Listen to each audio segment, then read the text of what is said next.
dalam kondisi yang baik ya. Ya, alhamdulillah. Kemudian saat ini kan sedang kegiatan setelah ulangan ya. Nah, apa biasanya yang Siva lakukan? Biasanya saya sendiri itu membaca novel atau mengisi hari saya dengan mengerjakan soal. Insya Allah produktif ya aktivitasnya. Ya, kalau berbicara tentang novel, biasanya novel tentang apa yang dibaca? Tentang ada kisah keluarga gitu, kisah keluarga, terus ada yang romans atau saya kondisi remaja saat ini. Ya, oke, Insya Allah ya. Kemudian dari apa yang Syifa baca, itu biasanya diterapin tidak di dalam kehidupan sehari-hari, entah itu ke pertemanan, ke keluarga, ke adik, mungkin. Ya, gimana? Untuk posisi baiknya saya terapkan. Misalnya posisi yang buruknya tidak saya. Berarti Syifa sudah bisa merefleksi dari apa yang dibaca ya. Syifa ini Ustazah lihat, Ustazah perhatikan dari kelas 7, kelas 8, kelas 9 saat ini itu selalu ceria. Ya, selalu ceria. Setiap pagi ketika Ustazah menyambut di depan itu pasti ada senyuman dari si Syifa. Ya, gimana tuh? Apa yang bisa Syifa bagikan ke kami tentang motivasi itu? Menurut saya dengan saya yang ceria itu bisa membuat orang lain ceria. Jadi di lingkup orang yang ceria gitu yang membawa hal-hal positif di bukan saya.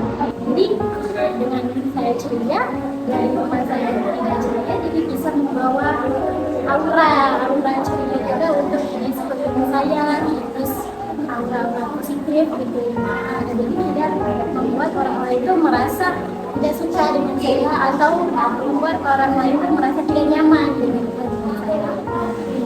Jadi ibaratnya apa yang kita terapkan ke dalam diri kita itu semoga bisa berdampak positif untuk orang lain gitu.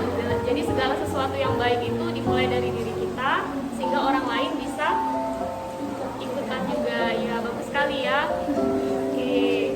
Kemudian ya bincang-bincang tentang persiapan.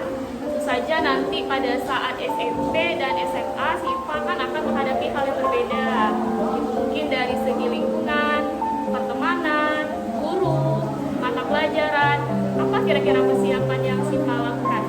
Persiapan saya mungkin dengan banyak menonton itu melihat siswa saya yang sudah di jenjangnya di atas saya gitu, bagaimana pengalaman mereka gitu yang disiarkan di YouTube gitu, atau dengan menonton podcast mereka juga gitu, apa aja yang mereka persiapkan untuk mereka masuk di SMA pilihan mereka gitu ya.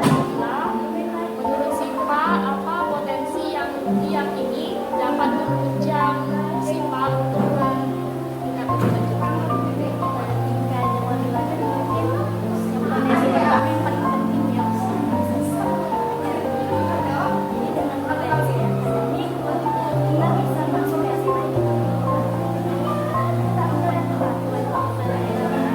itu menguasai pelajaran dari semasa SMP, jadi bisa membawa kita dengan kita untuk menuju ke jenjang SMA selanjutnya. Yang kedua itu mungkin kemampuan akademik, bisa membuat karya seni atau hal-hal akademik lainnya yang menarik itu bisa juga kita untuk masuk ke jenjang selanjutnya. Ketiga juga dari gimana cara kita bersosialisasi dengan kita sudah akrab atau tidak malu untuk tampil lebih dulu atau menyapa lebih dulu, itu akan membuat kita merasa ya cepat mendapat teman gitu, atau bisa bersosialisasi dengan lingkungan yang baru. Berarti ada 3 ya dari siapa? Kemudian dari persiapan-persiapan itu tentu saja kita sebagai manusia itu kan pasti ada persiapan juga untuk menghadapi tantangan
Siva.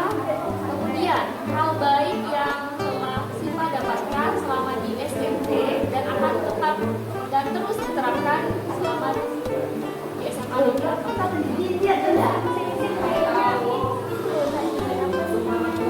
Ceria ya.